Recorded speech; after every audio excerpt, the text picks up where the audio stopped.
I kam parë shqiptarë për shembull të lajm pjata në pizzeri nga ato që tani janë këtu gjithë në atë kohë unë s'kisha parë në Shqipëri kur shkova atje. Po nga këto delivery. Pizzeri shumë të vogla me 3-4 tavolina që bëjnë delivery dhe vetëm shkojnë, çojnë pica gjithë natën kështu. Punuan sepse i kishin grekët. Grekët kishin shkuar në vitet 70. Dhe kishin marrë këto pizzeritë dhe tani merrnin punëtor shqiptar.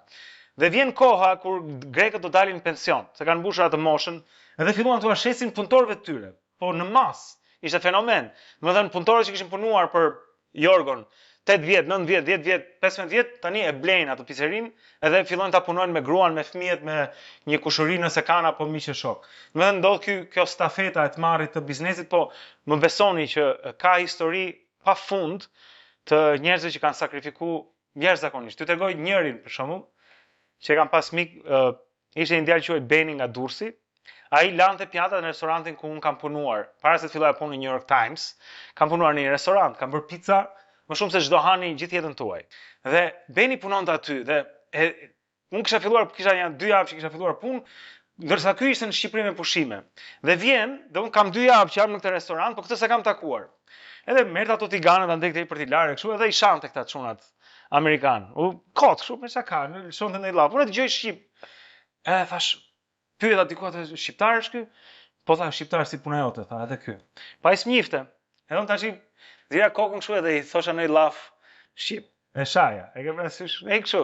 Dhe ai kthente kokën, shifte një herë, 2 herë gjithë natën, atë natë derisa në fund natës, kur aty ishte bëra i pirgu i madh i pjatave tigan, me kështu unë shkoj edhe i them që e takova. Dhe u bëra shumë mik.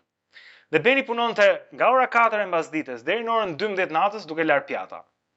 Dhe pastaj, po mendoni ishte një vend i ftohtë, Boston është i ftohtë, ka shumë borë, shkonte në 12 natës në këmbë, se s'kishte makinë, si shkosh nga këtu deri tek Medresja dhe pishte buk deri në mëngjes, deri në orën 5. Dhe në orën 5 bagelat, sa i njihni ato bagelat e famshme ashtu. Ai bënte bagela. Dhe pastaj në orën 5 merrte prap që atje Medresja edhe një herë këtu shkonte flinte. Dhe flinte deri në orën 2, çoj në 2, hante, vinte në 4 prap për të larë renat deri në 12, për të shkuar në orën 1 prap tek buka, për ta pjekur deri në mëngjes, dhe ky ishte cikli.